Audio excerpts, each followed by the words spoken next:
Dalam nama Bapa dan Putra dan Roh Kudus. Amin. Tuhan bersamamu dan bersama rohmu. Saudara-saudara yang dikasihi Tuhan dan yang saya kemateni, salam sehat, jangan lupa bahagia. Renungan harian saya pada tanggal 20 Agustus 2020 ini berjudul Kesempatan Menikmati Surga Sementara. Saya bacakan dulu bacaan Injilnya dari Matius 22 ayat 1 sampai 14. Lalu Yesus berbicara pula dalam perumpamaan kepada mereka. Hal kerajaan surga seumpama seorang raja yang mengadakan perjamuan kawin untuk anaknya. Ia menyuruh hamba-hambanya memanggil orang-orang yang telah diundang ke perjamuan kawin itu, tetapi orang-orang itu tidak mau datang. Ia menyuruh pula hamba-hamba lain, pesannya, katakanlah kepada orang-orang yang diundang itu, sesungguhnya hidangan telah kusediakan, lembu-lembu jantan dan ternak piaraanku telah disembelih. Semuanya telah tersedia, datanglah ke perjamuan kawin ini.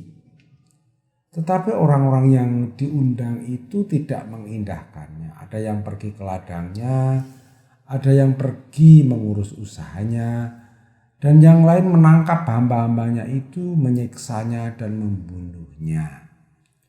Maka murkalah raja itu lalu menyuruh pasukannya ke sana untuk membinasakan pembunuh-pembunuh itu dan membakar kota mereka. Sesudah itu ia berkata kepada hamba-hambanya, perjamuan kawin telah tersedia, tetapi orang-orang yang diundang tidak layak untuk itu. Sebab itu pergilah ke persimpangan-persimpangan jalan dan undanglah setiap orang yang kamu jumpai di sana ke perjamuan kawin itu. Maka pergilah hamba-hamba itu dan mereka mengumpulkan semua orang yang dijumpai di jalan-jalan, orang-orang jahat dan orang-orang baik, sehingga penuhlah ruangan perjamuan kawin itu dengan tamu. Ketika raja itu masuk dan bertemu dengan tamu-tamu itu, ia melihat seorang yang tidak berpakaian pesta. Ia berkata kepadanya, hai saudara, bagaimana engkau masuk ke sini dengan tidak mengenakan pakaian pesta? Tetapi orang itu diam saja. Lalu kata raja itu kepada hamba-hambanya, ikatlah kaki dan tangannya dan campakkanlah orang itu ke dalam kegelapan yang paling gelap. Di sanalah akan terdapat ratap dan kertak gigi. Sebab banyak yang dipanggil tetapi sedikit yang dipilih. Demikianlah sabda Tuhan. Syukur kepada Allah. Saudara-saudara, ada keyakinan bahwa surga itu bisa kita alami ketika kita sudah mati. Di sana ada suasana damai sejahtera bersama Allah secara permanen. Karena masih belum konkret dan masih jauh, kondisi surga itu kurang menarik untuk dibicarakan, untuk diangan-angankan, untuk dicita-citakan. Untunglah ada pandangan lain, yaitu suasana damai sejahtera bersama Allah di tempat ini pada waktu ini yang sementara. Bukan dalam waktu permanen, melainkan waktu sekarang, di sini dan di tempat ini. Perhatikan, perbedaannya terletak pada kata permanen dan sementara. Dengan mengalami sementara, kita menjadi lebih mudah memahami suasana damai sejahtera bersama Allah saat ini dan kini, yaitu surga pada saat ini. Saudara-saudara, tadi pagi jam 6.45 saya memimpin upacara pemberkatan jenazah.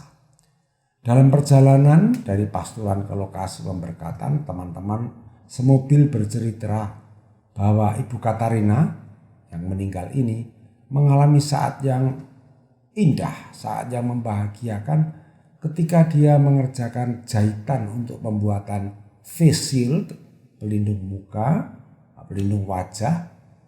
Dia merasa bahagia sekali masih bisa menyumbangkan sesuatu untuk saudara-saudari tanpa dibayar. Memang dia tukang jahit yang biasanya mendapat bayaran dari kerja jahitan itu. Berulang kali dia mengucapkan banyak terima kasih dan boleh terlibat dalam pembuatan face shield yang akan dibagikan gratis itu. Teman-temannya juga mengalami saat indah bersamanya. Beberapa hari kemudian dia mengalami pendarahan otak. Ketika saya beri sakramen pengurapan orang sakit, wajah saudari Ibu Katarina tadi bersinar, menunjukkan rasa damai sejahtera yang luar biasa.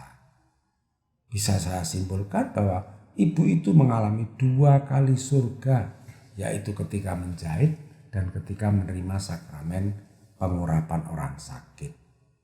Saudari-saudara, banyak kejadian yang kita temui yang merupakan undangan bagi kita untuk menikmati surga sementara. Misalnya saat mendengar bunyi lonceng Angelus, bunyi lonceng kerahiman ilahi, bergabung dalam kegiatan sosial, ditantang untuk mengerjakan tugas dengan baik, sampai yang paling sederhana yaitu diminta memimpin doa. Nah, tentang memimpin doa ini lebih banyak bisa kita lihat. Kalau ada pertemuan jemaat, pertemuan bersama, orang yang diminta memimpin doa dan menuntut doa biasanya enggan-enggan, bahkan menunjuk orang lain. Bahkan ketika ada orang yang ditunjuk oleh ketua lalu orang lain tertawa, seolah-olah orang itu mendapatkan malapetaka. Mengapa ya? Orangnya sendiri juga tidak siap. Mengapa ya? Seperti undangan jamuan makan bacaan Injil tadi, banyak yang diundang tetapi tidak bisa datang dengan berbagai macam alasan. Tetapi yang datang pun tidak semua siap. Kuncinya ada 2 kata, yaitu datang dan bersiap. Bagaimana kalau undangan itu kita ganti dengan kata kesempatan? Rasanya kesempatan ini lebih menantang. Artinya kita diberi kesempatan untuk merasakan, mencicipi suasana surga selagi masih di dunia ini. Yaitu pertama, ketika kita mendapatkan kesempatan untuk berdoa, entah doa pribadi, entah doa bersama, bahkan undangan perayaan Ekaristi. Kedua, ketika kita mendapatkan kesempatan untuk mengembangkan diri sedemikian rupa demi kesejahteraan bersama, menjadi pejabat pemerintah, memegang fungsi pelayanan yang dampaknya bisa mempengaruhi kesejahteraan banyak orang. Ketiga, ketika kita mendapatkan kesempatan untuk melakukan amal kasih. Kegiatan amal kasih adalah kegiatan yang sama sekali tidak mengharapkan imbalan yang kerap kali diwujudkan dalam bentuk uang. Apakah kita bisa melihat kesempatan itu? Seandainya ada kesempatan, apakah kita bisa dan mau memanfaatkan kesempatan itu?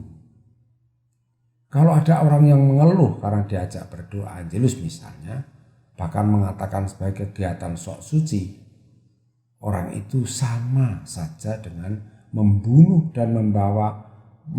para pembawa undangan dalam pesta nikah dalam kisah Injil tadi. Dan kita tahu apa tindakan raja atas penghinaan itu. Selanjutnya, seandainya pun mau, apakah kita juga siap untuk mengalami surga di dunia ini? Jadi ada 3 syarat agar orang dapat mengalami surga, yaitu melihat kesempatan. Pertama, kedua, bersedia untuk menanggapi. Ketiga, mempersiapkan diri untuk itu. Jika di dunia ini orang sudah terampil menanggapi undangan Tuhan dalam pesta kerajaan Allah sementara, kita masuk dalam kehidupan kekal.